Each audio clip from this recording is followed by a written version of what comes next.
Ngizocela ukubingelela dadewethu. Khethekile.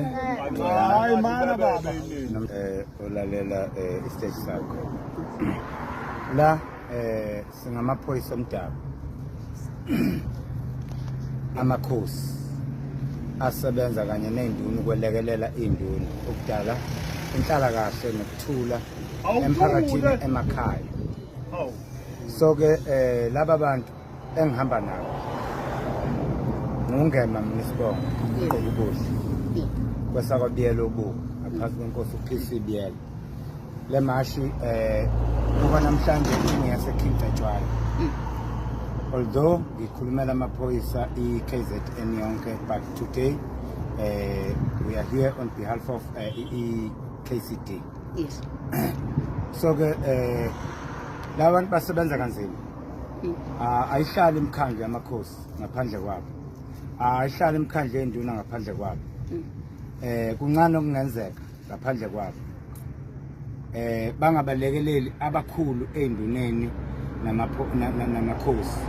One into abayenzayo ondaba ezithe before bakhulume yibo laba bantu abaletha izitha abayiqoqa abayilande emakhaya bezisenduneni uma kufanele idlulele enkosini udaba lidlulele enkosini kodwa luqala ephoyiseni ngogenesis lapho.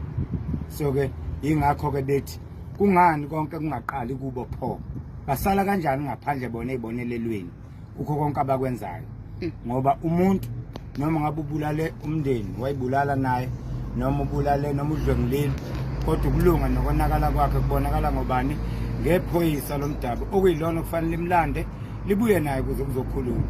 Labantu basebenza ubusuku nemini lapho kunesidumo khona. Labantu bahlalela imishado yabantu futhi baphethe imishado ebucayi ka comparative 50-50 okuyi customary marriage.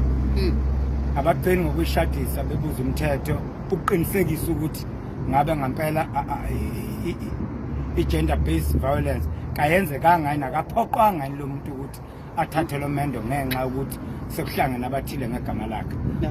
Ilona iphoyisa eqinisekisa lokho lugunyaze umshado aligcine lapho kwa Home Affairs inendawo lapho lifike lushadise khona ukugcina uphuma isitifiketi somshado ophelele njengayo yonke imishado. Njengamuphi umfundisi oshadisayo abese engatholi isibonelelo iyahola ni manje nomshoshisi kodwa iphoyisa lilethe iboshwa lingaholi. Ngabe kuyenzeka lokho? Uhulumeni wathi ubandlululo ngo-1994 uyaliqeda ngoba lokho emthethweni kodwa manje uyiphikisa yena ngoba uyalwenza kwezomdabu ukwazi ukukhetha iphela emasini.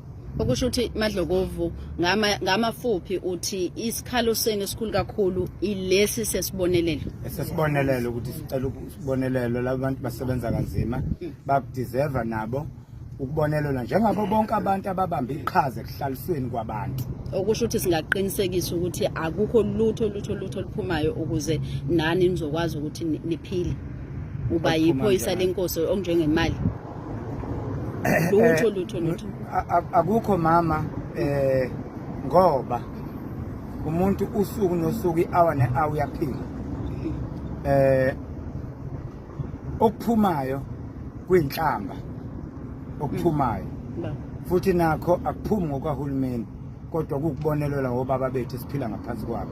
Umuntu mayemela umshado uthola u300 rand yini ongayenza ngawo nengaki imshado enyakeni uhlanu uphila kanjani. Uma ememe icala uhola u300 rand wecala uma eyashadisa uthola u600 rand abanye ngokuhlukahlukana ngoba akuyona into ehlangene. Yingakho ke siyibumbe structure from provincial ukulwisana nalokho ukuthi cha asingabandlululwa phela nathi singabantu futhi iqhaza lethu libalulekile. Uma singase namhlanje sithi asiqhubeki nalutho angeke ikwazi ukusebenza ngendlela imkhandlo yamakhosi.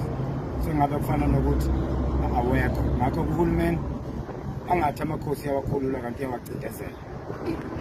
Ngakho ke laba bantu wathi uhulumeni wakhe lo wentando yeningi kodwa angiyibona bayibona abantu entando yeningi njengamanje u30 years kuvotiwe sesiyongena manje komunye umkhakha kodwa kunabantu abayiziqila abasebenza ngaphandle kokubonga so ke laba bantu bathi kubafanele ukungavoti njengoba kuyokhethweni because abakwazi ukuvotela inkululeko bebe bengayazi kodwa msukwana kwavela uhulumeni weyiqila ilapho ke abaqala khona ukuvota bonke amaphoyisa la eKZN nemndeni yawo nezihlobo zawo kanjalo nabezwelana nabo nenhlangano eziyimele amabandla ezepolitiki sithi kasiyi okhethweni lungaxazululiwe lolu daba. We are not going to vote up until this problem resolved. And akwazi ukuthi kuzokhankaswa emzini wephoyisa. Iphoyisa ke mawubheka ke asiqondile ukwenza disaster but siqondile ukulungisa. Baningi laba bantu enduneni angasibangaka. Bala imndeni yabo siganwe izithembu. Balo amakhwethu engeze ukuvota. Balo sibari bethu, balo aunt bethu, abashana bethu. Kusho ukuthi ukhetho alikhululekile. Vele luzongakhululeki ngoba akasikhululekile. Uhulumeni akaphumela obala sesisithi isikhathi from 2014 lukhulunywa lolu daba kusukela kwelenduna ngoba basala ngephutha enduneni ngoba induna kulukhulu ukusebenza engekho le so ke basala ngephutha since from there iyakhulunywa le ndaba kodwa iphumela obala engize ngakhetha isathatha isinqumo sokubhalela umnyango street umnyango what la respond ihhovisi likamhlonishwa wezokubusa nokubambisana